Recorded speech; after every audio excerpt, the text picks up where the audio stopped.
Bessie Kingsley stepped off the westbound stage in Caldwell, Kansas on a Tuesday afternoon in the spring of 1878, with $43 in her coat pocket, a single carpetbag in her hand, and not a single soul in the entire territory who knew her name. She stood in the red dust of the main street and looked left, then right, and felt something she had not felt in the 3 years since her mother died and her stepfather sold the family farm out from under her. She felt absolutely free. Terrified, yes. Hungry, yes. Uncertain of where she would sleep that night, certainly. But free in a way that made her chest open up like a window thrown wide in summer, and she breathed in the smell of horses and sawdust, and something frying in a pan somewhere down the street, and she decided right then and there that this feeling was worth every mile of bone-rattling stage road she had endured to get here. She was 24 years old. She had come west with no destination beyond west, no plan beyond away, and no expectation beyond something different. Different from the small Ohio town, where she had spent her whole life being told what a woman could and could not do. Different from the schoolhouse where she had taught for 2 years before the new school board chairman, a man named Horace Pettigrew, who wore a coat 2 sizes too large and had an opinion 3 sizes too large to match, told her that a woman teacher was only acceptable as a temporary measure until a man of proper qualification could be located. Different from the life that had been mapped out for her by everyone except herself. So she had packed her bag. She had said goodbye to no one in particular. And she had bought a stage ticket to as far west as $43 would carry her, which turned out to be Caldwell, Kansas, which sat right on the edge of Indian Territory, and was, by all accounts she had heard on the road, a place where things were still being decided. A place that had not yet fully made up its mind about what it was going to become. Bessie liked places that had not yet made up their minds. She thought she might fit right in. The town was louder than she had expected. The cattle trade had been flowing through Caldwell since the Kishom Trail days, and even though the peak of that traffic had shifted in recent years, the town still had the restless, temporary energy of a place where men arrived with money and ambitions and the night was young. There were 2 saloons she could see from where she stood, a general store, a land office, a hotel that had seen better decades, and a barber shop with a man sleeping in the chair out front with his hat over his face. She needed work. She needed lodging. She needed, in the most practical sense, a plan, which was the one thing she had deliberately refused to bring with her. The hotel was called the Caldwell House, and it smelled like pipe smoke and old wool and the faint ghost of cabbage soup. The woman behind the counter was broad-shouldered and had a no-nonsense expression that Bessie recognized immediately as belonging to a woman who had been underestimated many times and had long since stopped allowing it. Her name, according to the small hand-written card beside the register, was Mrs. Doller's Hawk. "A room," Bessie said.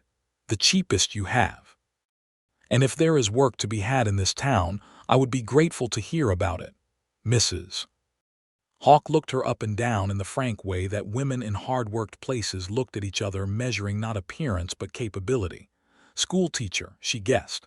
"Formerly," Bessie said. "What else can you do?" "I can cook adequately, keep accounts with accuracy, drive a wagon, and argue a point until the other person gives up from exhaustion rather than from being convinced." Mrs. Hawk made a sound that was close to a laugh. "The room is 50 cents a week. And there is a man in this town who needs every single one of those things you just listed, though he would die before admitting the arguing part." She set a key on the counter. "His name is Walter Dawson. He has a ranch about 4 miles south of town. He came in yesterday asking if I knew of anyone who could manage his accounts because his foreman quit, his cook quit, and apparently his plans, of which he has a great many, are about to collapse because he has no one sensible left to help him execute them." Bessie picked up the key. "What sort of man is he?" "The sort," Mrs. Hawk said carefully, "who is very good at having ideas and considerably less good at listening to other people's ideas. Brilliant, some say, maddening, most say, not unkind, just certain." "Certain of what?" "Of everything as near as I can tell," Mrs. Hawk said. He had 6 plans for that ranch before he even broke ground. He has probably added 3 more since breakfast. He is the most organized, disorganized man I have ever encountered, and I have encountered many. Bessie set her carpetbag on the counter and considered this. And he pays. He will, if you can pin him down long enough to negotiate wages. That will be your first challenge. That night, in a room that was small but clean, Bessie lay on a narrow bed and looked at the ceiling and thought about what she was doing. She had no plan. She had never claimed to have one. But she was beginning to feel the faint outline of something taking shape, the way you could sometimes see the hills before sunrise when the sky was still dark, not clearly, but enough to know they were there. Walter Dawson, a man with too many plans and no one sensible left. She had spent the last 2 years teaching children in a schoolhouse. She knew a thing or two about managing someone who thought they knew everything. She would go in the morning. She went in the morning. The road south from Caldwell cut through wide grassland that was just beginning to green up after the winter, and the sky was so large and so blue above it that Bessie had to stop the horse she had rented from the livery and just look at it for a full minute. She had grown up in the rolling hills of Ohio, where the sky was always framed by something: trees, buildings, the ridge of the next valley, and this open expanse was something her eyes did not quite know how to hold yet. But they were learning. She could feel them learning. The Dawson Ranch was larger than she had expected. There was a main house built of good timber that was 2 stories tall and looked like it had been started with high ambitions and then finished in a hurry, so that the east side had proper window frames and the west side had boards nailed over the openings at angles that suggested whoever had done the nailing had been working fast. There were 2 barns, a bunkhouse, a separate cookhouse that was cold and smokeless, and a corral with 6 horses and what looked like the beginnings of a 7th structure that had not yet been decided upon. The posts were in the ground, but nothing more. There was a man standing in the middle of the yard with a large sheet of paper spread between his hands, looking at it, and then at the half-built structure, and then back at the paper with the expression of someone who was conducting an argument with himself and was not yet certain who was winning. He was tall. That was the first thing she noticed. Tall and lean in a way that suggested he had been growing faster than he had been eating for most of his life, though he was clearly no longer a boy. He had dark hair that needed cutting, a jaw that had not seen a razor in at least 4 days, and he wore his shirt untucked on one side in the distracted way of a man whose mind was occupied with something far more interesting than his appearance. He could not have been more than 30, she thought. Maybe 28. He had that particular combination of youth and weathering that the territory put on men young in the bones, old in the eyes. He did not notice her ride in. He was too deep in his argument with himself. Bessie dismounted, tied her horse to the post near the gate, walked across the yard, and stood 3 feet from him for a full 10 seconds before he looked up. "Oh," he said. "Good morning," she said. He looked at her with the expression of a man who had been interrupted mid-thought and was not quite sure how to realign himself. "Good morning. Are you lost?" "No," Bessie said. "I am Bessie Kingsley. I heard you need help managing your accounts and your operation. I'm here to discuss the terms of that help." He stared at her. Then he looked back at his paper as if checking whether her arrival had somehow been noted on it. "I spoke to Mrs. Hawk 2 days ago. She mentioned it. I was expecting her to send someone. I was not expecting—" He stopped himself, and she could see him recalibrate. "I was not expecting anyone so soon. I arrived in Caldwell yesterday," she said. "I had nothing pressing this morning. Would you like to discuss the position, or should I come back when you have finished your disagreement with that paper?" His mouth twitched. It was not quite a smile, but it was in the neighborhood of one.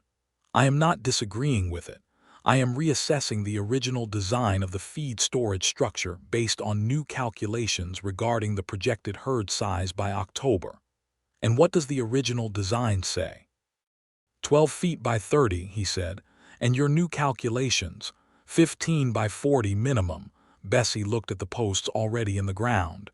"You have already set the posts?" "Yes," he said. "At 12 by 30, a pause. "Yes. So you set the posts and now you want to change the size, which means you will need to pull the posts and reset them. That is correct. How many times have you changed the design since you started? The pause this time was longer. 3 times, he said. And how many times have you pulled posts? Twice, he said.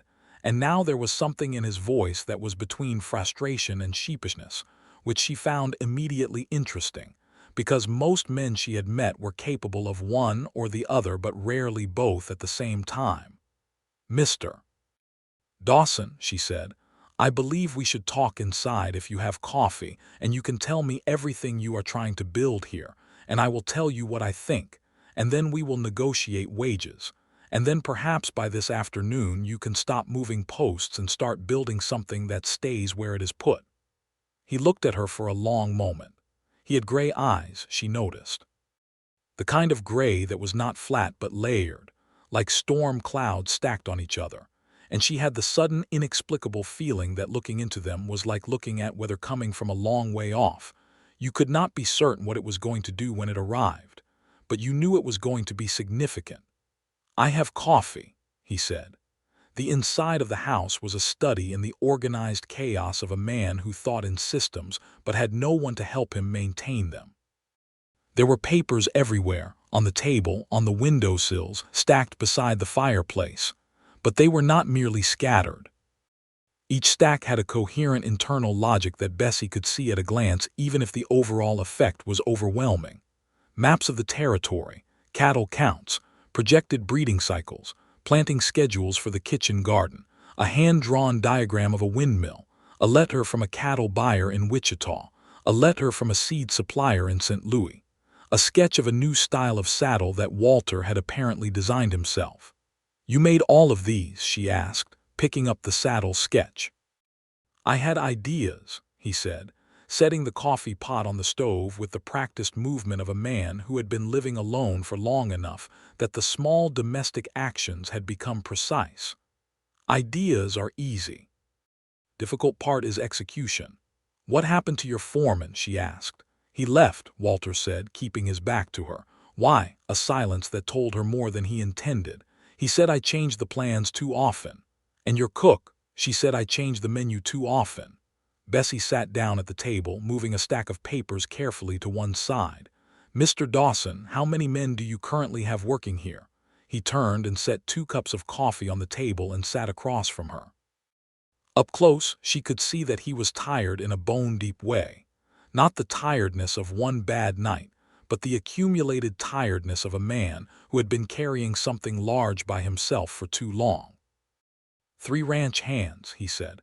Brothers, the Finch brothers, Billy and Clem, and the youngest one, Thomas, who is only 17 but works like he is 40. They have not quit yet. Why not? Because they need the work, he said simply, and because they are sensible enough to do what I tell them without needing to understand all of my reasoning. And is that what you want from me? She said. Someone to follow instructions without understanding the reasoning. He met her eyes and something shifted in his expression, a faint wariness, like a man who had just realized the ground beneath him was not quite as solid as he had assumed. What I need, he said slowly, is someone who can keep the accounts, manage the supply orders, coordinate the schedules, and keep this operation from falling apart at the seams while I work on the larger picture. The larger picture being, he leaned forward slightly, and she saw it then, the thing behind the tiredness and the wariness, the thing that was actually powering all of it, genuine passion, the kind that lived in the eyes and did not perform itself. I am building something here that this territory has not seen yet, he said, a ranch that is self-sustaining. A cattle operation, yes, but also crops, also a proper water system fed by windmills, also a system of breeding that improves the herd quality over 5 years. A place that does not depend on the markets being favorable or the weather being kind or any single thing going right. A place that is resilient. Resilient, she repeated. That is a good word. It is the only word that matters out here, he said. Everything else is decoration. She looked at him for a moment. This tall, tired man with his gray eyes and his stacks of plans and his posts in the ground that kept needing to be moved. She thought about her stepfather, who had sold the farm her father built because it was easier than learning to run it properly.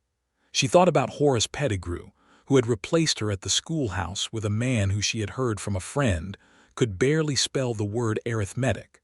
She thought about all the times someone with half her understanding had sat across from her and told her what she could not do. "I will want $12 a month," she said. "Room and board included, meaning I will sleep in the house and eat whatever is cooked, which I will be cooking myself since your cookhouse is cold. I will keep your accounts, manage your supply orders, and tell you when your plans need adjustment, and I expect to be heard when I do. I will not simply execute instructions. I will think alongside you. That is the arrangement, or I go back to Caldwell and find work in town." Walter Dawson looked at her the way a man looks at something unexpected that he is trying to determine whether it is a threat or a gift. The silence stretched for almost a minute. Outside, a horse stamped in the corral. Somewhere distant, a meadowlark went through its whole bright declaration and stopped. $10 a month, he said, with a review after 60 days. 11, she said, no review. I stay as long as the work is good and I am treated fairly. Another silence. 11, he agreed, and he put out his hand. She shook it. His hand was rough and warm, and he shook hands like he meant it, none of the half-hearted limping grip that some men offered women, as if shaking a woman's hand was a different and lesser act than shaking a man's. She appreciated that. "Now," she said, releasing his hand and reaching for her coffee, "show me everything. Every plan, every ledger, every supply list, every breeding record, every diagram. All of it. I want to understand the whole picture before I touch a single piece of it." Something happened to his face that she could not quite name, a kind of relief, she thought, of the very deep kind, the kind that lives not on the surface but in the chest, the kind that comes from finally being seen. He pulled his chair around to her side of the table and reached for the nearest stack of papers. "Start with this one," he said. "This is the 5-year plan. How many pages?" 14, he said, "but only 12 of them are current. The other 2 are from the original version before I revised the cattle projections. Why are they still in the stack? Because I was not finished being annoyed at having to revise them," he said. And for the first time since she had arrived on the Dawson ranch, Bessie Kingsley laughed, a real laugh, unpretty and unguarded, the kind she had not produced in Ohio in a long time. And Walter Dawson looked at her with those layered gray eyes, and something shifted in them again. Something that was not wariness anymore but was not yet named. Something that was finding its way toward a word it had not used before. She stayed. The first weeks were an education in each other, which is to say they were frequently exhilarating and occasionally maddening, and consistently surprising. Walter's plans were, she discovered, genuinely brilliant in their ambition and structure, and this was not something she said lightly, because she had grown up watching her father run a farm with the kind of quiet intelligence that most people never noticed because it wore overalls instead of a suit. Walter's vision for the ranch was real. It was grounded in actual knowledge of the land, the cattle, the climate patterns, the market forces. He had done the reading and the thinking. What he had not done, or had done poorly, was the middle step, the gap between vision and execution. The translation of the large plan into the daily list of smaller acts that would build toward it, and the willingness to let those smaller acts inform and adjust the plan when the real world had something different to say than the plan had anticipated. This was exactly where Bessie lived.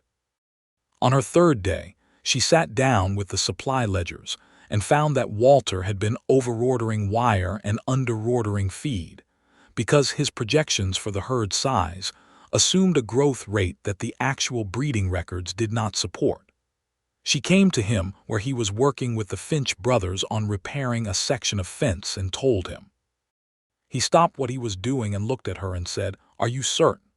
"I am certain," she said. "The records show a 17% lower successful rate than your projection assumes, which means you have been planning for a herd you do not have yet and will not have on the schedule you wrote down." His jaw tightened. She could see him working through it, the math, the implications, the necessary revision. This was the moment, she understood, that had broken his previous foreman and possibly his cook as well. Not the correction itself, but the offering of it, the implication that one of his plans required adjustment. "What would you adjust?" he said, and his voice was level and she could hear the effort behind it. She told him. She had already figured out the revised supply order and the adjusted breeding schedule and the renegotiated timeline. She laid it out in clear, plain terms without decoration. When she finished, there was a silence. Billy Finch, who was 22 and had a round, honest face and the wisdom to keep his mouth shut when things were being decided between his employer and the new woman who had arrived with opinions and a carpetbag, was looking carefully at the fence post he was holding. "That is better than what I had," Walter said finally. "It is more realistic," she said. "Your original plan would have gotten you to the same place eventually. This just gets you there along the actual road rather than the road you were hoping for." "There is a difference," he said. "There always is," she said.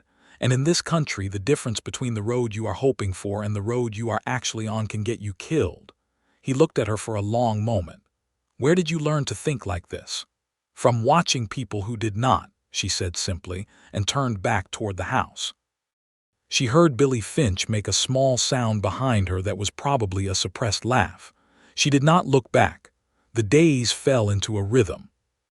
Bessie managed the accounts and the supply orders and the scheduling with a precision that made her feel, for the first time in a long time, that her capabilities were actually being used rather than trimmed to fit someone else's comfort.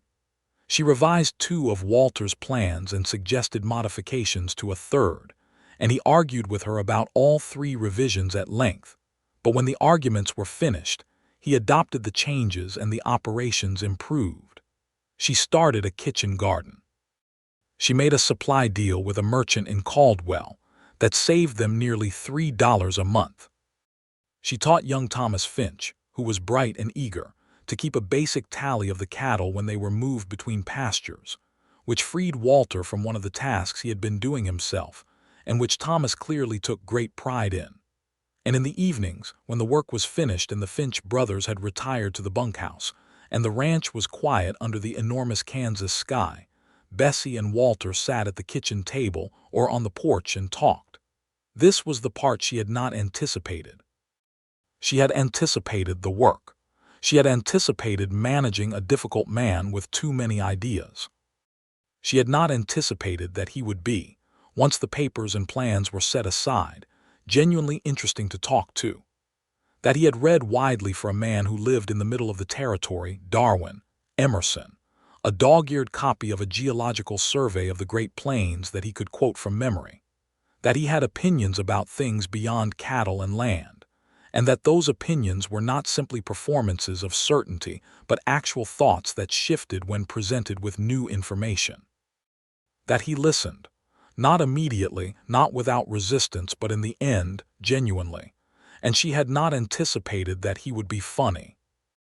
Not in a performing way, not telling jokes, but with a dry, precise observational humor that emerged unexpectedly in the middle of serious conversations and made her laugh before she knew it was coming. "The windmill design you have here," she said one evening, looking at his sketch, "has the fan blades at the wrong angle." "The angle is calculated," he said.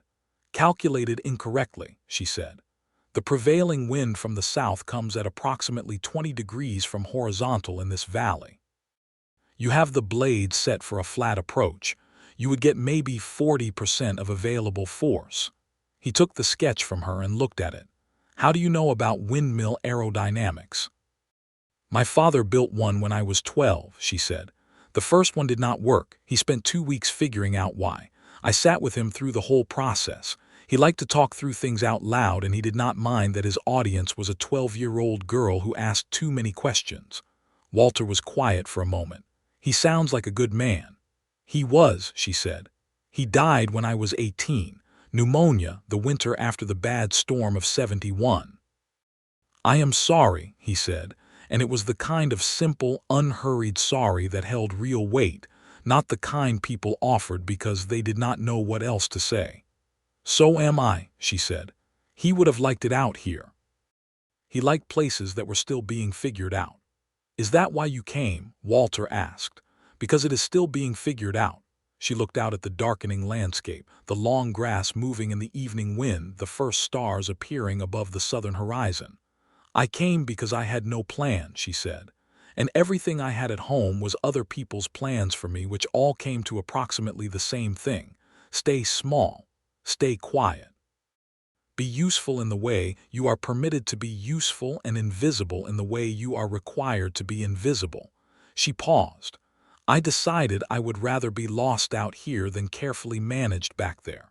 He was quiet for a long time after that. Not uncomfortable quiet, but the kind of quiet that was listening even without a response. "I have too many plans," he said eventually. "I know," she said. "It is because I am afraid of the ones that fail," he said, and she heard it, the thing behind the thing, the honest admission that surprised her more than anything he had said yet. "If I have enough plans, the ones that fail are just revisions rather than failures. Do you understand what I mean?" She turned to look at him. He was looking out at the same horizon, not at her, and she was grateful for that because it meant she could look at him without him seeing that something in her chest had just shifted, significantly, in a direction she had not planned for. "Yes," she said quietly. "I understand exactly what you mean." He turned to look at her then, and their eyes met in the evening light, and the moment lasted just slightly longer than it should have before they both looked away. "The windmill blade angle," he said. "What should it be?" 35 degrees, she said. "I will draw it for you in the morning." 6 weeks into her time at the ranch, a man came. His name was Douglas Farrell, and he arrived on a well-kept horse with 2 other men behind him, who had the particular stillness of men who were paid to be available when required. Farrell himself was maybe 40, well-dressed for the territory, with the clean-cut look of someone who paid attention to his presentation, because he understood it was a tool. He was a land broker. Bessie understood within 2 minutes of seeing him, which meant he was something more complicated than simply a man who bought and sold land. Walter came out of the barn to meet him, and she watched from the porch, not hiding but not making herself prominent either.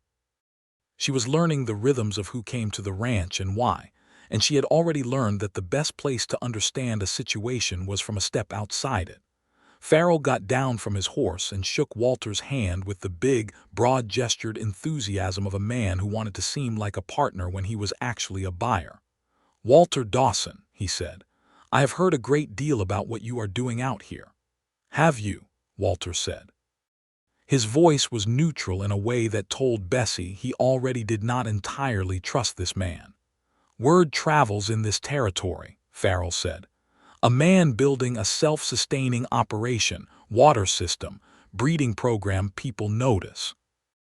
I represent a group of investors in Kansas City who are very interested in the future of this land."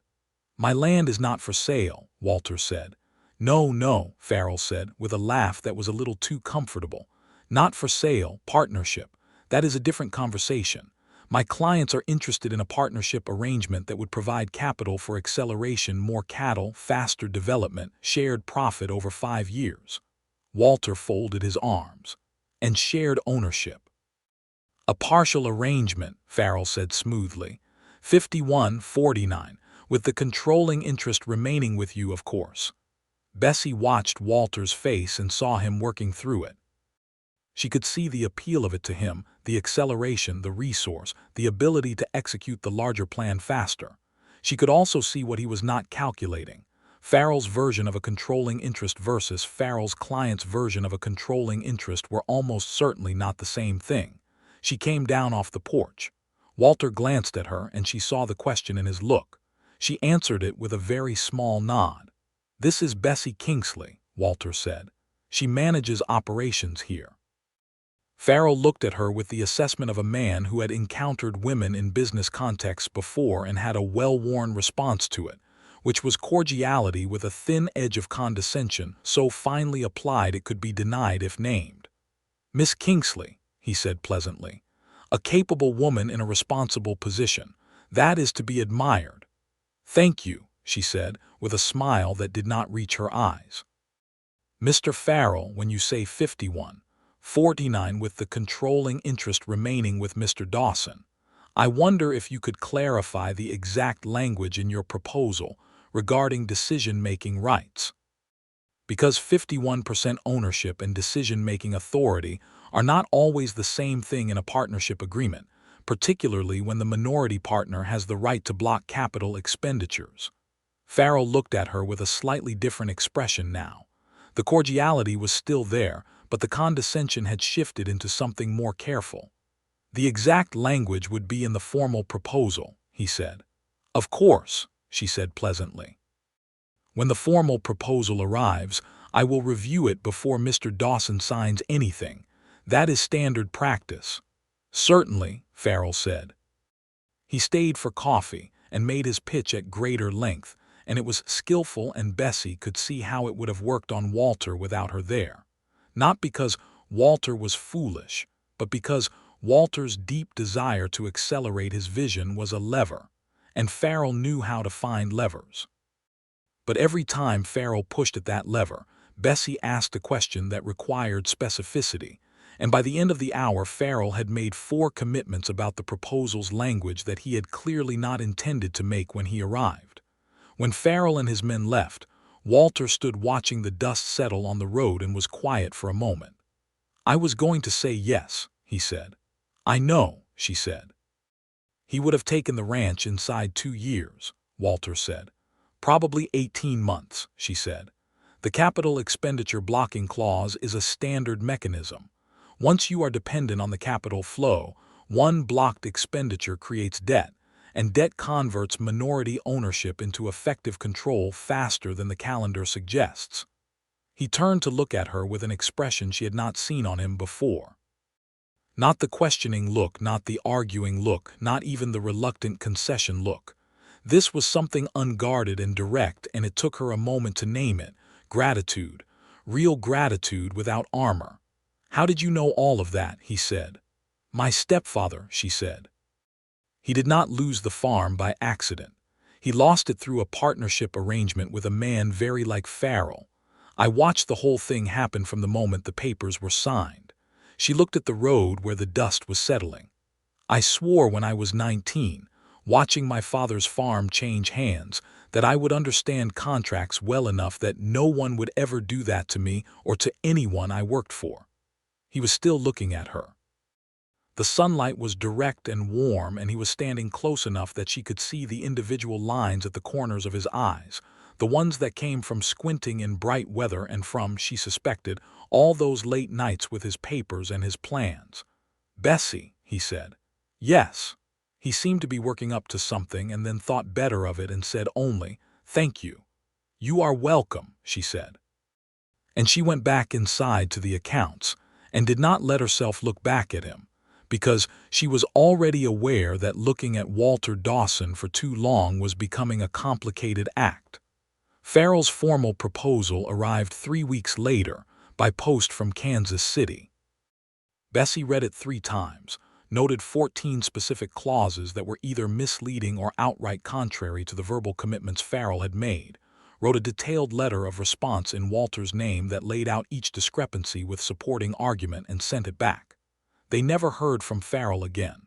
Walter read her letter before she sent it, and when he finished he set it down on the table and said, "This is better than anything I could have written." "You would have written something excellent," she said. "You are not lacking in language." "I am lacking in patience for sustained argument," he said. "I lose interest in the middle and start thinking about something else." "That," she said, "is why you have me." He looked at her and she looked at him, and the sentence hung between them in the warm kitchen air in a way that was larger than she had intended it. "Yes," he said quietly, "it is." Summer came to the territory with the full force of Kansas summer, which was hot in a way that was different from Ohio hot, drier, more demanding, the kind of heat that required respect rather than complaint. Bessie adapted to it with the practical determination she brought to everything else.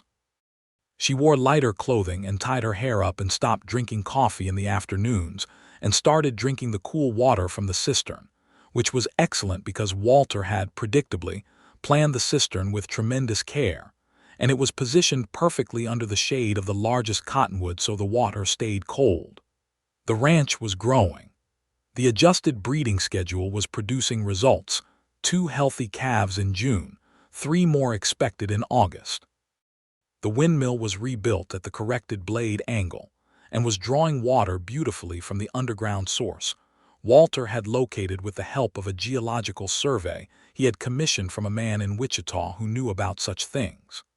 The kitchen garden was producing beans and squash, and a row of tomatoes that Bessie tended with personal investment, because there was something about watching things grow from seed that answered a deep need in her she could not entirely explain. The Finch brothers, Billy, Clem, and young Thomas, had accepted her presence with the straightforward pragmatism of working men who understood that competent help was competent help, and the source of it was a secondary consideration. Thomas in particular had become something like a shadow to her when his work was done, sitting at the kitchen table while she did the accounts and asking questions about numbers that she answered with genuine pleasure, because he reminded her of her best students. He was sharp and patient, and had the particular intelligence of someone who had not yet been told the limits of what he was capable of learning. One afternoon in late July, Billy Finch came into the kitchen while she was writing a supply letter and took off his hat in that particular way that meant something serious was about to be said. "Miss Kingsley," he said, "I want to ask you something personal if you do not mind." "I do not mind," she said, setting down her pen. "Do you plan on staying?" he said. "Because we, Clem and Thomas and me, we have been here since the beginning, and we have seen 4 people come through who Mr. Dawson needed and who left because he wore them out with the changing of the plans. And things are different since you came, and we just want to know if you plan on staying." Bessie looked at this young man with his honest face and his hat in his hands and thought about her answer carefully, because he deserved a careful answer. "I plan on staying as long as I am needed and as long as the work is good," she said. "I cannot promise forever because I do not know forever, but I can tell you that I am not wearing out, Billy. I am not the type." He nodded, apparently satisfied, and put his hat back on and went back outside, and Bessie looked at the supply letter for a moment and thought about the word forever, which she had used in a negative construction, but which had somehow left a faint trace in the air anyway, like the smell of something baking that you notice even when you are not hungry. That evening, Walter came back from a full day checking the far south pasture, a long ride that had left him dusty and sunburned and tired in the bone-deep way she was coming to recognize as his particular version of end of the day.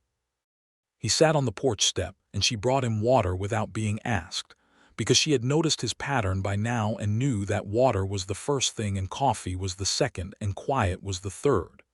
She sat on the bench above his step, and they were quiet for a while in the way they had learned to be quiet together, which was different from the politeness of early acquaintance and had become the comfortable kind, the kind that did not need filling. "I rode out to the eastern boundary today," he said eventually. "The corner where the territory line meets the creek bend, and there is a family there," he said, "Cherokee family. They have been there since before I came, and they will be there long after anyone argues about lines. I have ridden past them before, and we have exchanged nods. Today I stopped." She waited. "The father," Walter continued, "his name is Daniel Sixkiller. He has a daughter about 13, a wife, and an older son. They have a garden that puts mine to shame, and they are raising cattle on land they have worked for 20 years, and they are afraid, Bessie. There is legislation moving in Washington about the territory that they have heard about, and they are afraid that the lines that exist on paper are going to be used to move them." She knew he was right to be troubled by this. She had been hearing pieces of the conversation about the territory since she arrived in Caldwell. The growing pressure from land interests and settlers pushing at the edges of Indian Territory.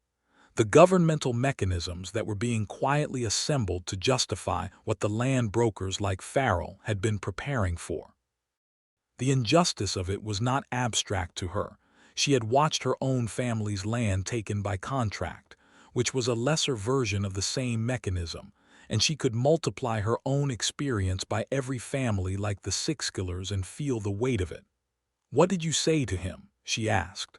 "I told him about Farrell," Walter said, "about the partnership proposal, about how the language in those documents works and who it works for." He was quiet. He understood it better than I did, honestly. He has been watching these mechanisms operate for longer than I have been alive. "Did it help?" she said. "It helped to talk about it," Walter said. "I do not know that there is much more I can do, but I wanted him to know that I know the difference between what is being sold as progress and what progress actually looks like. And that my fence is my fence, and his land is his land, and I have no interest in being the kind of neighbor who benefits from someone else's dispossession." She looked at him for a long time. The evening light was gold and horizontal, the way it was in midsummer when the sun fell slowly, and it caught the side of his face and made him look, she thought, like a man who was trying very hard to be good in a world that did not always make that easy. "You are a decent man, Walter Dawson," she said. He glanced at her, a little startled, as if being directly complimented was less comfortable for him than being directly challenged. "I am a man with a great many plans," he said. "Some of which are decent, most of which," she said, "from what I have seen." He met her eyes and the gold light was between them and she felt it again, that same pull she had been feeling for weeks now, the one she had been managing carefully and keeping at a proper professional distance, which was getting harder every evening they sat like this. She looked away first, which she noticed she was doing more often now, which was itself a sign. "Thomas is learning quickly," she said, redirecting. "He has been keeping the cattle tally with no errors for 3 weeks now. He asked me yesterday about compound interest." "Compound interest," Walter said, and he was redirecting too. She could hear it, the same careful step away from the thing that had just been present between them. "He wants to save his wages," she said. "He wants to understand how money grows. I told him I would explain it." "He is smarter than he looks," Walter said. "He is exactly as smart as he looks," she said, "if you are looking properly." Walter made the sound that was his laugh when he was keeping it contained, the quiet breath through his nose with the slight upward movement of one corner of his mouth. She had catalogued his laughs. She knew which one meant genuine amusement and which one meant polite acknowledgement, and which one was the real one, the full one, the one that happened when something caught him genuinely off guard. She was not sure when she had started cataloguing his laughs. She was not sure this was a neutral thing to have started doing.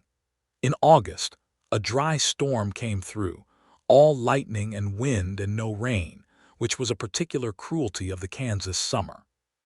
It sparked a grass fire in the southeast pasture that the Finch brothers and Walter fought for 3 hours, while Bessie managed the well system to keep the water flowing and directed Thomas, who she did not allow near the fire, to monitor the cattle in the north pasture and report their condition every 20 minutes with the bell system she had devised with a rope and a cowbell between the house and the pasture gate. By the time the fire was out and the men had come in, smelling of smoke and ash and effort, it was past midnight. Bessie had coffee on and cold biscuits, and she tended a burn on Billy's forearm and a cut on Clem's hand, and she brought a wet cloth to Walter where he sat at the kitchen table with his head in his hands, not dramatically but tiredly, the way a man sits when his body has done everything it had and is now simply accounting for it.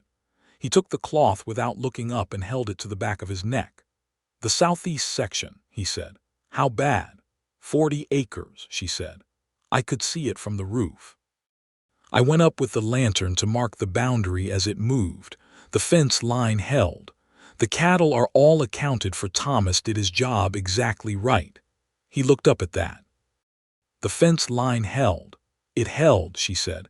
"Your line of thinking about the fire break when you built it, the cleared ground, the placement of the stones, it worked." He exhaled slowly. "That was a plan from 4 years ago," he said. "Before I had a single head of cattle, I built that fire break when there was nothing to protect yet." "You planned for what you wanted to build," she said, sitting across from him. "That is not a bad quality in a man." He looked at her across the table, tired and smoke-streaked and honest in the way that exhaustion strips a person down to, and said, "I am glad you came, Bessie." Not Miss Kingsley. Bessie, plain and unqualified, and the way he said it was not casual but careful, the way you say a word when you are aware of what it costs you to mean it. "So am I," she said, and she met his eyes and held them this time instead of looking away. The silence between them was a different kind now. Not the comfortable quiet of the established friendship, not the charged quiet of the almost said thing. It was a third kind, the kind that came after something had been acknowledged even without words, the kind that was honest and a little frightening, and had no planned route forward. Billy Finch coughed from the doorway, where he had been diplomatically waiting. "Boss," he said, "Clem's hand needs bandaging proper, and I do not know how." Walter stood up and Bessie stood up, and the moment was folded carefully away like something that was not done with yet. September came, and with it the first hint of change in the air, the slight cooling at dawn that reminded everything living in the territory that the summer was a loan, not a permanent state. The cattle were doing well. The August calves had arrived, healthy and strong, 3 of the expected 3. The windmill was turning daily. The supply accounts were in better shape than they had been since Walter started. The kitchen garden was being harvested and put up in jars that lined the root cellar shelves with the efficiency and satisfaction of things done right. And something was happening between Walter and Bessie that could no longer be managed by careful looking away. It was not dramatic. It did not announce itself. It was a series of small moments accumulating like stones being laid one by one until they formed a path. And one morning Bessie woke up and knew she was in love with him the way you know the sun has risen even when you have not yet opened your eyes by the quality of the light. She knew his habits. She knew the way he pulled at his left ear when he was working through a problem. She knew he read before sleeping every night and that the book was always face down on the table in the morning, because he had never bought a bookmark and refused to dog-ear pages. She knew he was kinder to animals than he often appeared to be with people, patient with a horse that shied, gentle with the barn cat who had adopted the ranch uninvited. She knew he had a brother somewhere in Missouri that he did not talk about often and clearly missed more than he admitted. She knew that the plans were not, as she had originally suspected, a defense mechanism born of insecurity, but were instead a form of love of this land, this project, this future he was building with the focused and almost fierce devotion of a man who had found the thing he was meant to do and could not stop moving toward it. She was in love with him, and she was not planning to do anything about it because she was not, in point of fact, a woman who did things about love without a clear signal that the thing was mutual. And Walter Dawson was a man who communicated most readily through plans and adjustments to plans, and the occasional quietly stated fact, which was not a system she had yet decoded for emotional content. But then came the Thursday in September when she was in the root cellar organizing the preserves by date, which was a task that required concentration and had nothing to do with Walter except that everything had begun to have some peripheral something to do with Walter. And he came down the steps and stood at the bottom and said without preamble, "I want to show you something." "Now," she said, not looking up from the jars, "if you are not occupied." "I am always occupied," she said. "What is it?" "Something I built," he said, "this morning early." She looked at him then. He had the particular expression of a man who had done something he was not entirely certain about and was presenting it anyway out of a conviction that outweighed the uncertainty. His hands were in his pockets. He was meeting her eyes and not looking away, which meant whatever this was, he had decided to be direct about it. She put down the jar she was holding. "All right," she said. He took her to the east side of the house, to the space between the house and the first barn, which had been a patch of bare dirt since she arrived, occasionally used as a path between buildings. On the bare dirt this morning, someone had built a bench. Not a rough board bench, but a proper one with shaped legs and a back rail and a seat of smoothed planks. It faced east, where the sky opened up largest and the horizon was longest. "For the evenings," he said, When the accounts are finished and the supply letters are sent, I noticed you often stand there looking at the sky, and I thought a bench would be better than standing." She looked at the bench. She looked at it for quite a long moment. "You made this," she said. "Early this morning," he said. "Before the chores." She thought about what it meant that he had noticed, first of all, that she stood in that spot and looked at the sky. She thought about what it meant that he had decided, not as an item on a supply list or a structural improvement to the operation, but on his own private initiative, to do something about it. She thought about what it meant that it was a bench for two. She turned to look at him. He was watching her with the layered gray eyes and the expression that was not quite readable but was fully present, the way his face was when he was saying something true.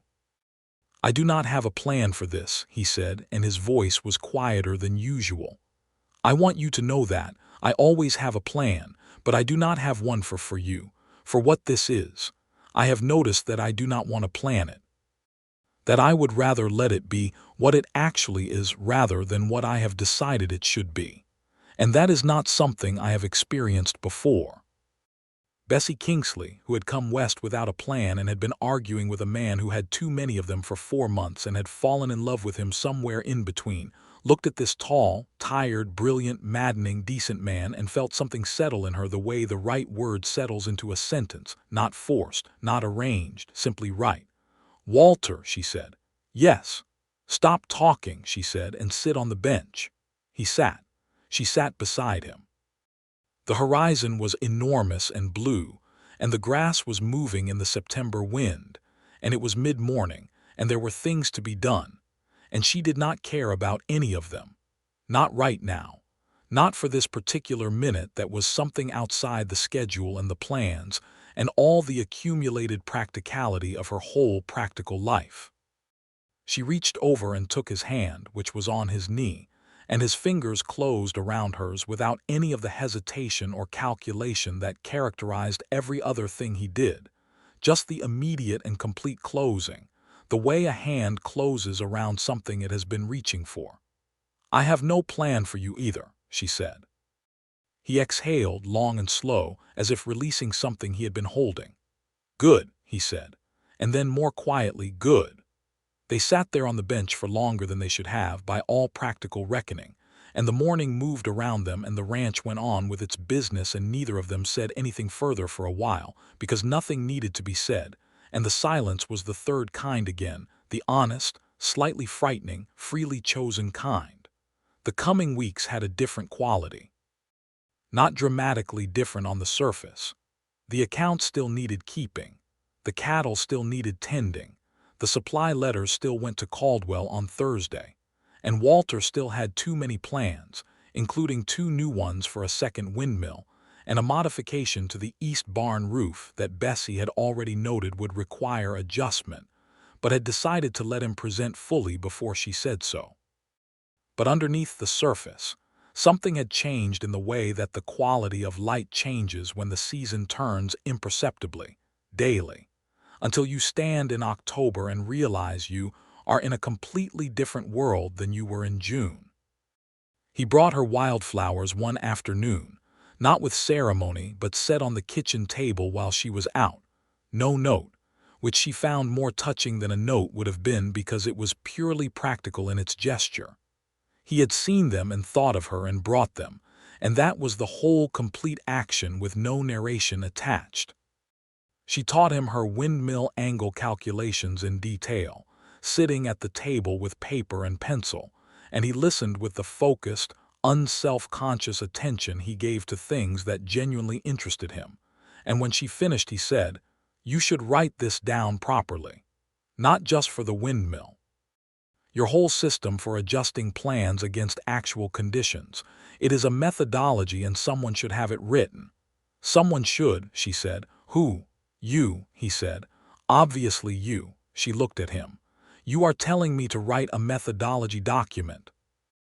"I am telling you," he said carefully, "that what you know is valuable and should exist on paper rather than only in your head, for reasons that have nothing to do with doubting your longevity but everything to do with the fact that good thinking should be transmissible."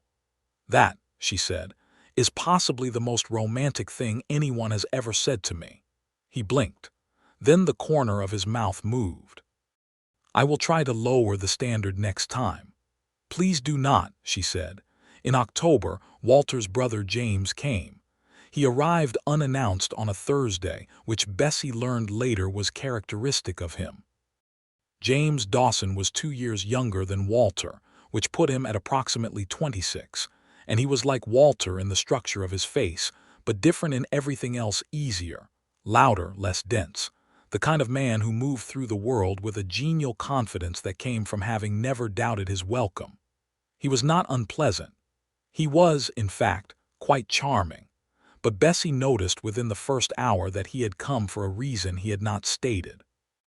He and Walter spent the first evening in the kind of conversation that brothers have, full of references she could not follow, old jokes, established rhythms. She liked watching Walter with him. It softened something in Walter that was usually held in, made him easier in his posture, quicker to laugh. She could see what they had been as boys, probably, in the way they pushed at each other's jokes. But the next morning, when Walter was out with the Finch brothers and James sat at the kitchen table with a second cup of her coffee, he said, "You are not what I expected." "What did you expect?" she said, without stopping what she was doing at the stove. "Honestly, a foreman in a skirt," he said. "Someone efficient and starchy and entirely professional." "And I am not efficient," she said. "You are clearly efficient," he said. "You are also clearly in love with my brother." She set down the pan she was holding and turned to look at him. He was watching her with Walter's gray eyes, but in a face that had not practiced Walter's particular guardedness, so they were open in a way Walter's rarely were. "I am not discussing that with you," she said. "I am not asking you to discuss it," he said pleasantly. "I am telling you that I can see it, which means he can probably see it, which means the question is what he is doing about it, and knowing my brother, the answer is that he has 12 plans and cannot decide between them and is therefore doing nothing." She looked at him for a long moment. "James," she said, "why did you come?" He looked at his coffee. Our mother, she wrote to me. She wanted me to come look at things. She has been worried about Walter alone out here. She thought he needed, I do not know, someone to check on him. And what do you think? I think he is better than he has been in years," James said. "I think the ranch is working. And I think the reason for both of those things is sitting across from me right now, which is something I will be writing to our mother about and which I suspect will make her very happy." He paused. "She is a formidable woman, our mother. You would like her." "Would she like me?" Bessie said. "I think," James said carefully, "that she will like anyone who treats Walter as if his ideas are worth engaging with seriously rather than simply accommodating. He has needed that for a long time." He set down his cup. "And for what it is worth, from a man who knows him rather well, he is doing more than nothing. He is just doing it in the way he does everything, which is very carefully and with a great many intermediate steps."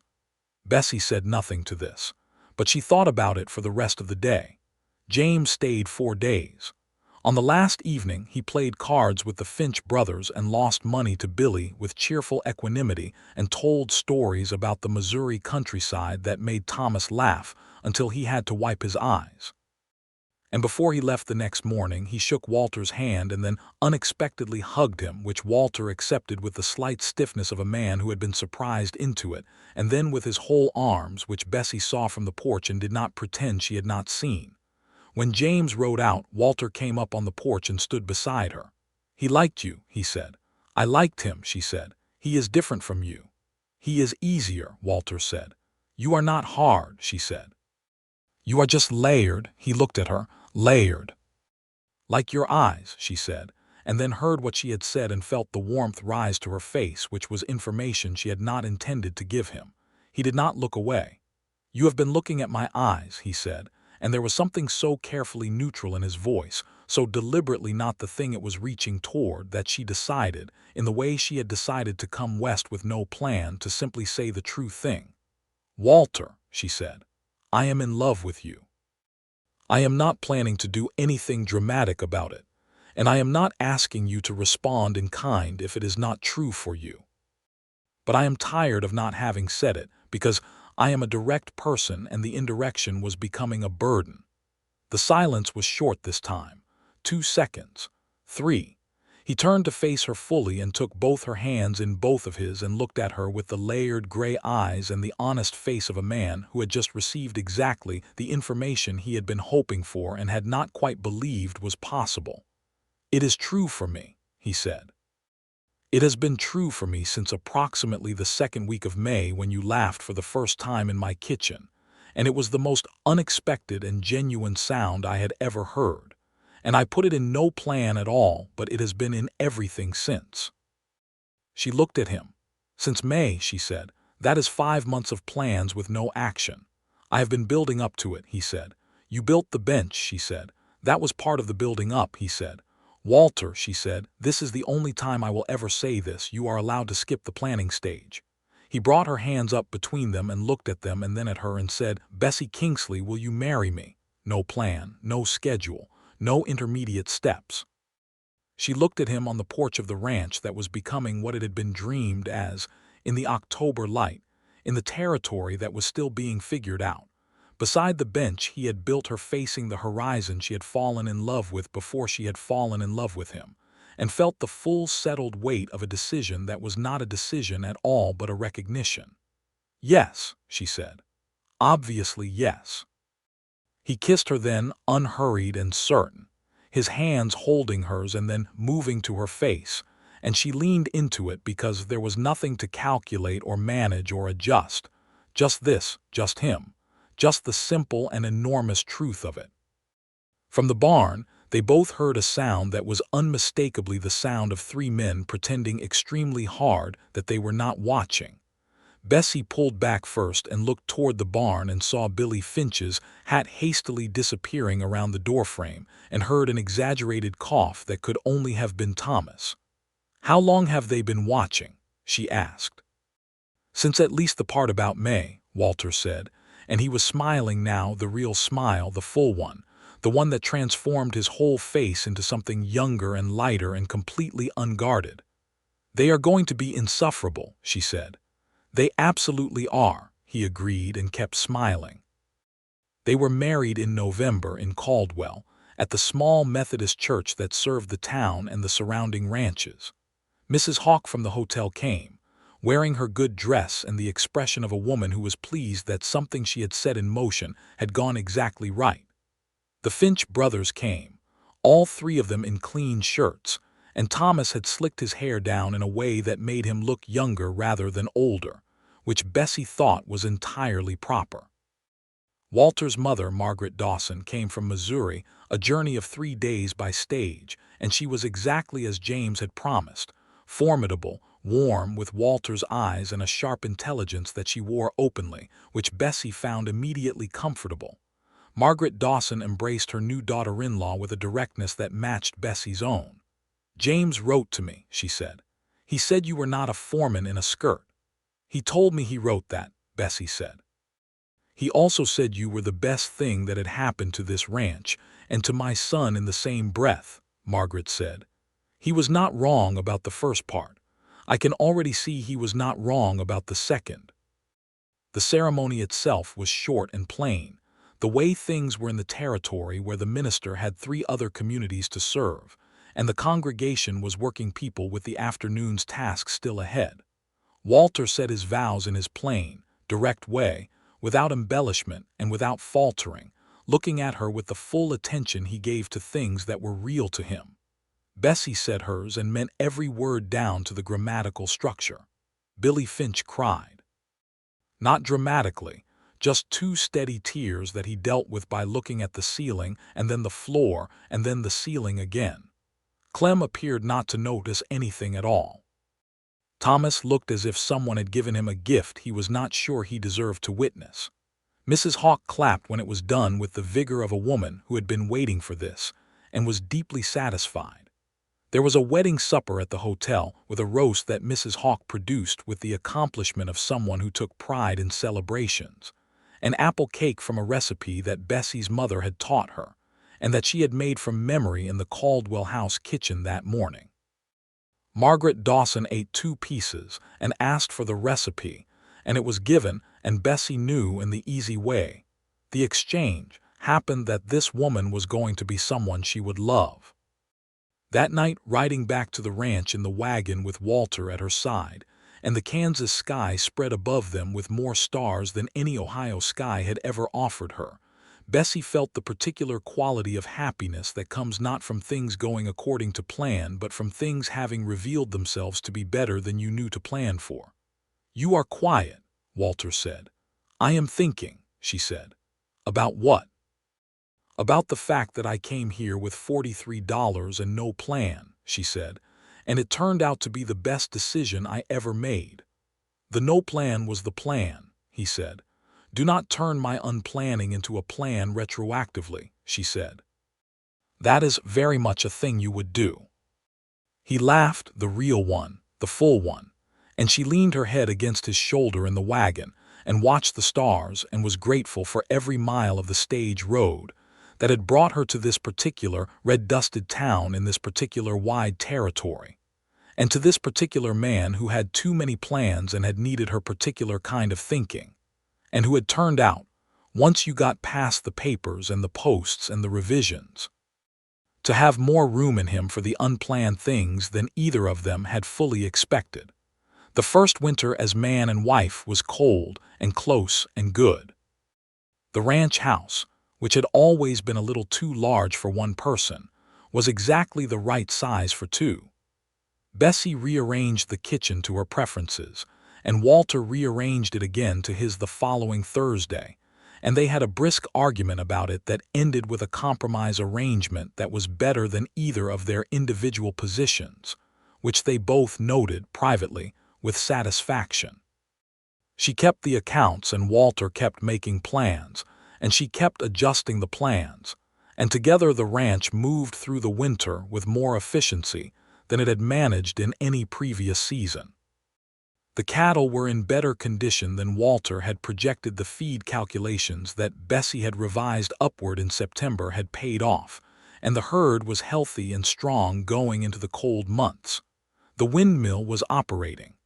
The second one, which Walter had planned and Bessie had scheduled into the spring budget with precise allocation, would go up in April.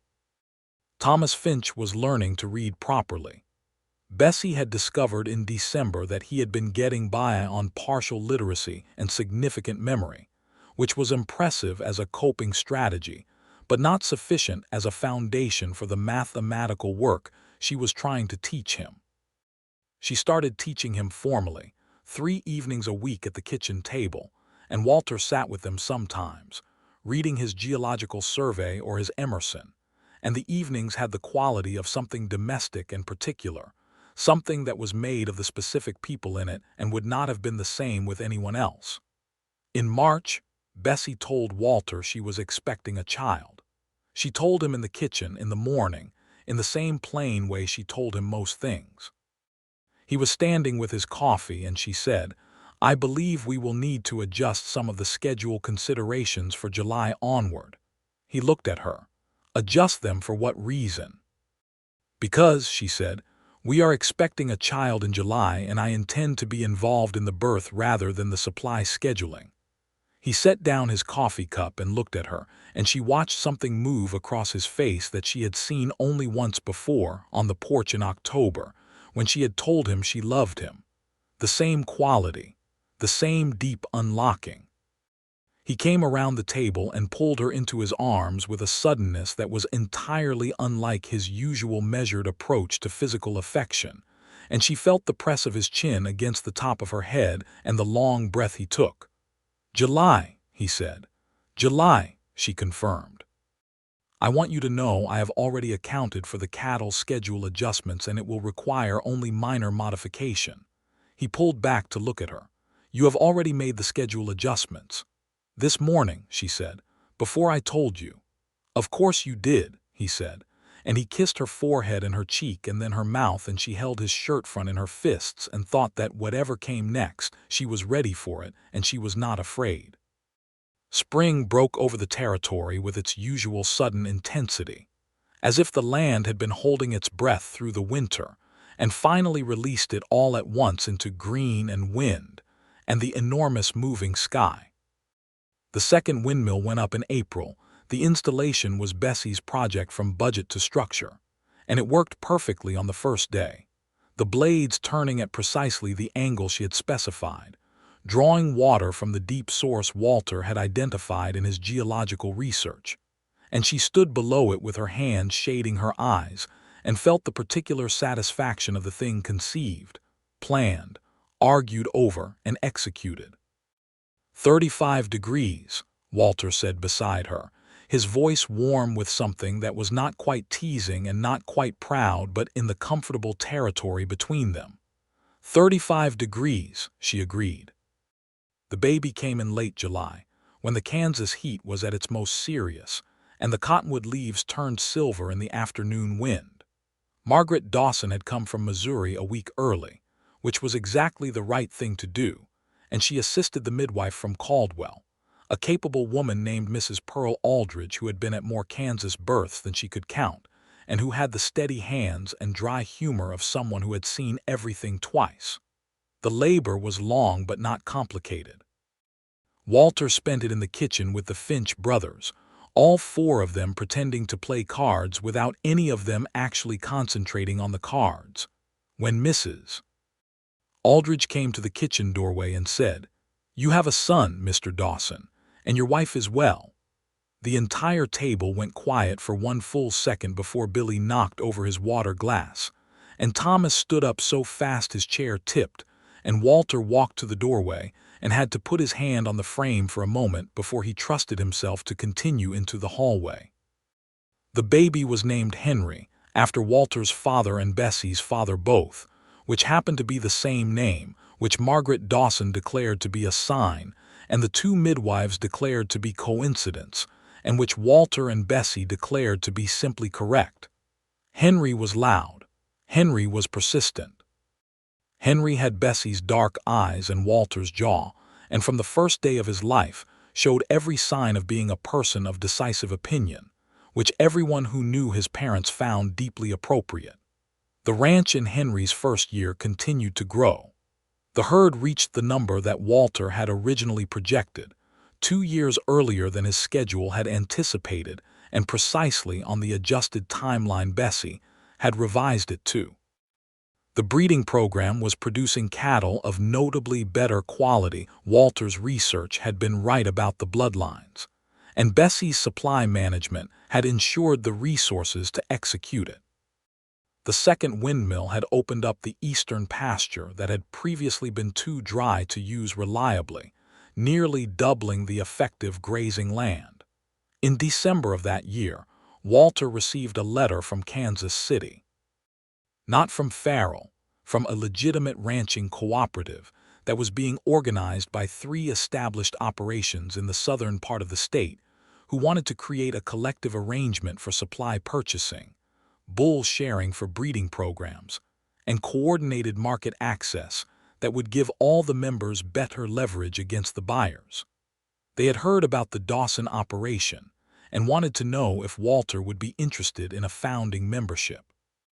He brought the letter to Bessie on a Sunday afternoon when Henry was sleeping and the ranch was quiet.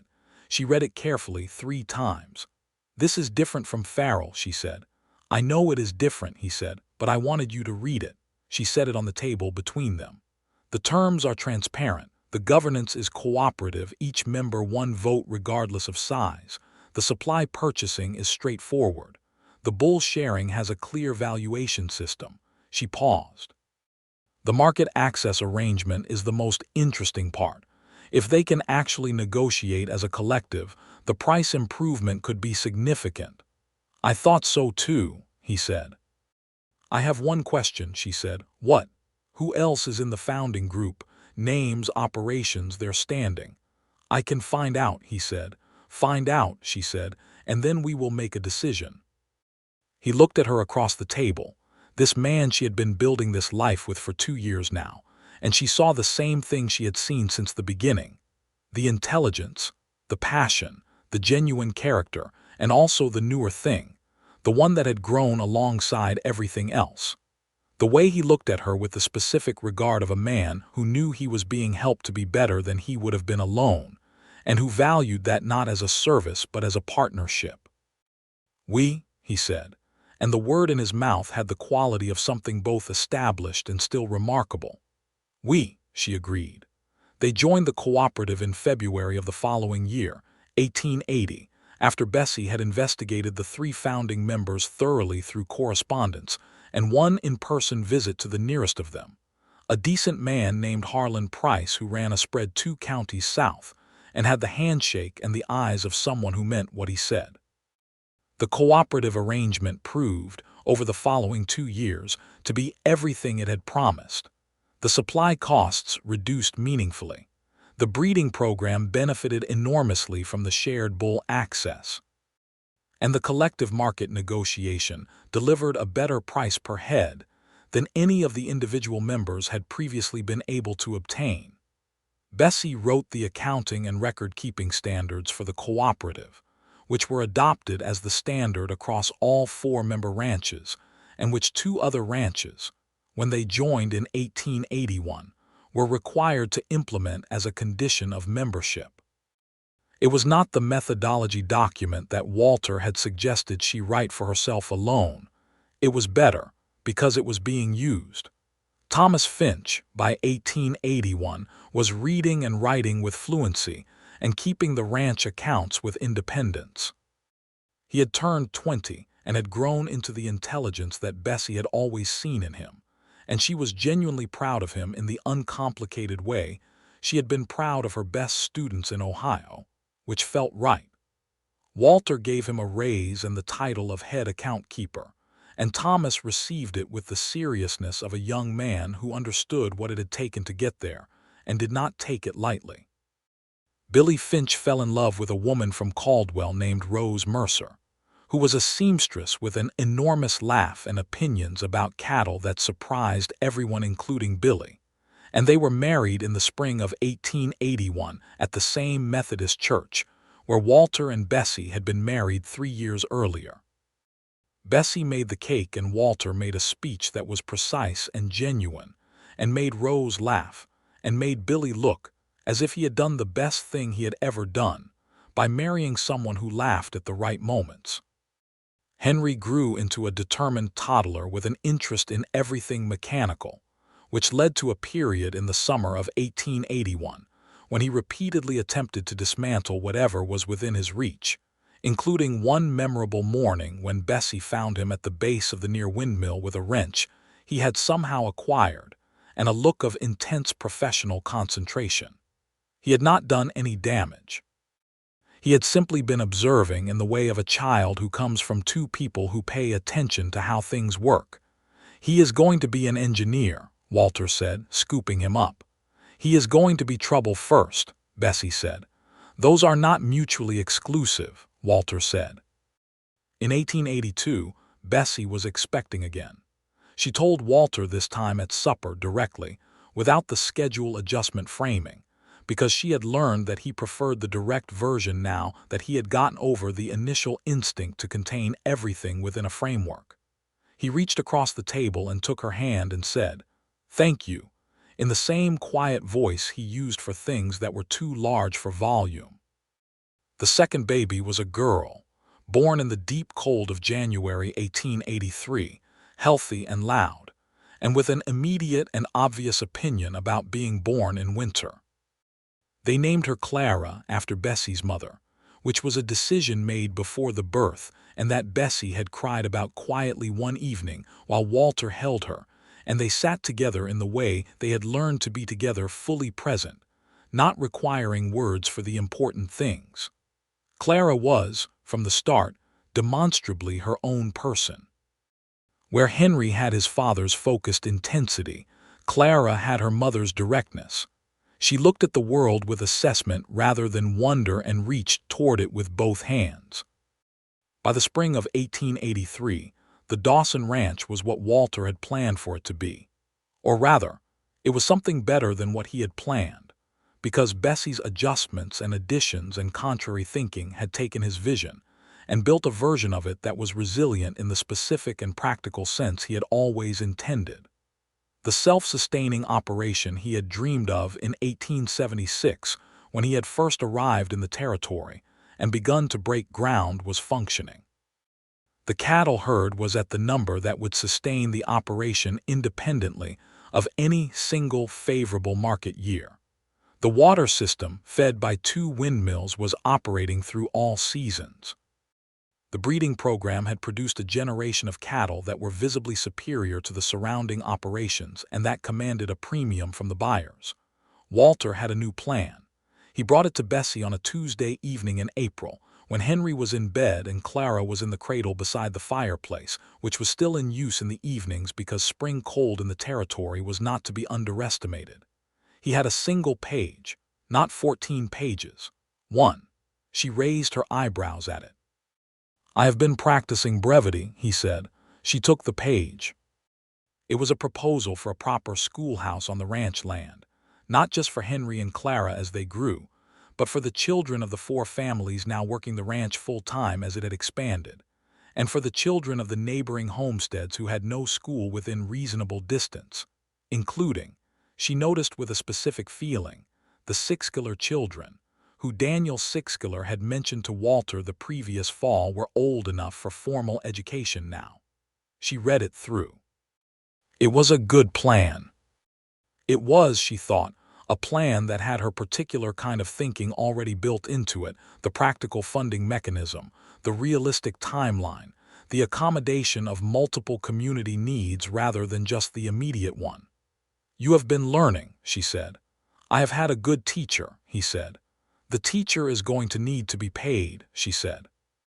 "The teacher," he said carefully, "has been running the accounts for a 6-ranch cooperative and raising 2 children and managing a self-sustaining cattle operation, and was previously doing all of this for $11 a month, which I acknowledged some time ago was an undervaluation of criminal proportion, and which I would very much like to address by proposing that the teacher is also the wife, and that the arrangement going forward is a full and equal partnership in every sense, documented and formal. In the ranch and the cooperative and whatever else we build." She looked at him. He had the look of the bench mourning on the porch, something decided beyond calculation, something offered without guarantee.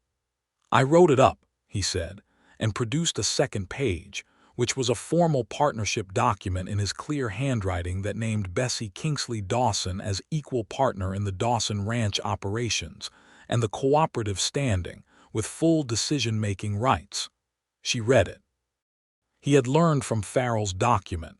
She could see that clearly. Every clause was transparent, every right was specific, nothing was concealed in language.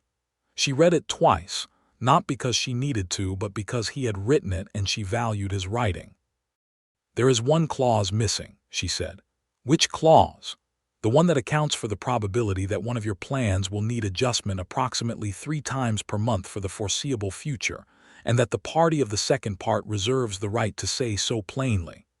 He took the document from her and wrote in the margin in his precise hand, "Party of second part reserves the right to say so plainly, and the party of the first part agrees to listen." He signed it and handed it back. She signed it below his signature. "The schoolhouse," she said, setting the document on the table, "should face south, for the light." "I had it facing east," he said. "South is better for classroom work," she said. "The morning light is good, but it moves. Southern light is consistent." He looked at the plan, he looked at her. "South," he said, and made the correction. She sat back in her chair and looked at the fire and at Clara sleeping in the cradle, and heard Henry upstairs making the small sounds that children made when they were deep in good sleep, and felt the walls of the house around her and the land beyond it, the wide Kansas land under the enormous sky, and thought about the Tuesday afternoon in 1878 when she had stepped off a stage into the red dust of Caldwell with $43 and not a single plan. She had found, in the territory without a plan, a man who had too many of them, and it had turned out that he had needed her kind of thinking not as a service or a correction, but as the other half of the way he thought, the complementary mind that took his vision and grounded it in the actual and adjustable world, the way a foundation meets a frame. And she had needed his planning not as a constraint or a correction, but as the architecture for the life she had come west to build, the structure that gave the free and unplanned thing somewhere to grow. The schoolhouse went up in September of 1883. It faced south, for the light. Bessie taught in it on Tuesday and Thursday mornings. The Sixkiller children came, all three of them, and the four children of the Finch Hands families, and a child from the neighboring homestead to the west who was 7 and had never been to school and who sat in the front row with enormous solemn eyes and learned to write her name by the 3rd lesson. Daniel Sixkiller came to the school on the first day and stood outside for a moment looking at it, and Bessie went out to meet him. "Thank you," he said. "It is the right thing," she said simply. "It is," he said. "But the right thing does not always happen, so thank you." Walter built a second bench that fall, on the south side of the schoolhouse, facing the direction the students would walk from. Henry started school the following year, at 4 years old, which was young but entirely his own decision. He sat in the back of the schoolhouse for 2 months before Bessie made it official, because he had simply appeared there one morning and declined to leave. By the time he was 5, he was reading, which Bessie noted with satisfaction and Walter noted with what appeared to be relief, since Henry had been reading aloud from his geological survey books to anyone who would hold still, including the barn cat. Clara, at 2, was already making it very clear that she would have opinions about the schoolhouse in due time. She had her mother's directness, and her father's gray eyes, and a laugh that came from somewhere deep and full, like the sound of something that was going to be very large when it was finished growing. One evening in the winter of 1883, when the children were in bed and the fire was low and the papers and plans were all put away and Walter was sitting with his Emerson and Bessie was mending by the lamp, she looked up and said, "I have a plan." He looked up from his book with an expression of mock alarm. "You? Me?" she said. "Tell me," he said, setting the book down with the full attention she had learned to read as the highest form of his regard. "A trip," she said. "In the spring, when the weather allows, I want to take you to Ohio." He was quiet. "Why?" "Because," she said, "I want to see where my father's farm was. I have not been back since I left, and I am not the same person who left, and I think it would be good to go back as who I am now and stand on the ground I grew up on and say goodbye to it properly. And I want you there when I do." He looked at her across the firelit room, and she could see in his face everything she had come to know of him, the layered eyes, the thinking that moved behind them, the deep and careful consideration that was his version of love made visible. "In the spring," he said. "In the spring," she agreed. "We will take the children," he said. "Henry should see more of the country than Kansas. He will probably attempt to take apart something important on the train," she said. "He comes by it honestly," Walter said. "From his mother." "His mother," she said, "takes things apart to understand them and puts them back correctly. That is entirely different from dismantling." "He will learn the distinction," Walter said. She smiled at him across the room and went back to her mending, and the fire crackled, and the wind moved across the territory outside their window, and the ranch settled into the deep quiet of a winter night, and everything was exactly as it should be. Not because it had been planned that way, but because 2 people had shown up, one without a plan and one with too many, and had figured out together the considerable and enduring difference between the road you hope for and the road you actually build. In the spring of 1884, they went to Ohio. Walter and Bessie and Henry and Clara, by train from Caldwell east through Missouri and into the Ohio countryside that greened up around them in the April rain, softer and more enclosed than anything the children had ever seen, the sky smaller and the trees closer, and the hills rolling like sentences, familiar to Bessie and entirely new to everyone else. Henry pressed his face to the train window for most of the journey with the expression of a child who is collecting data. Clara fell asleep against her father's arm with the complete confidence of someone who had never needed to worry about where she was because the people she needed were always where she was. They stayed in the town where Bessie had grown up for 3 days. She walked Walter through the streets and told him about the things that had happened in them, and he listened in the way he listened to things that were important to her, with his full presence and his particular quiet. She showed him where the schoolhouse was, the one she had taught in, and it had a different teacher now, a man named Collins who she had heard was adequate. And on the third day, she took Walter to the farm. Or rather, to where the farm had been. The farmhouse was still standing. There was still a family living in it, but the fields had been changed and the barn had been rebuilt smaller and the fence line had been moved. Bessie stood at the gate and looked at it for a long time. Walter stood beside her and said nothing, because he had learned by now when saying nothing was the right thing. "He would have liked you," she said finally, meaning her father. "I would have liked him," Walter said, "based on the windmill evidence alone." She laughed, and it was the real laugh, the unguarded one, and she took his hand and looked at the changed fields and said goodbye properly, which was what she had come to do. They went home to Kansas on the eastbound train, and Bessie watched the land open up as they moved west, the hills flattening, the sky expanding, the horizon backing away until it was enormous and possible and full of the specific quality of a place that was still being figured out.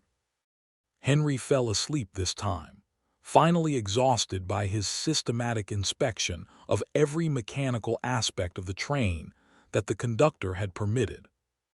Clara was awake, looking out the window with her father's gray eyes, watching the prairie arrive. "We are almost home," Walter said.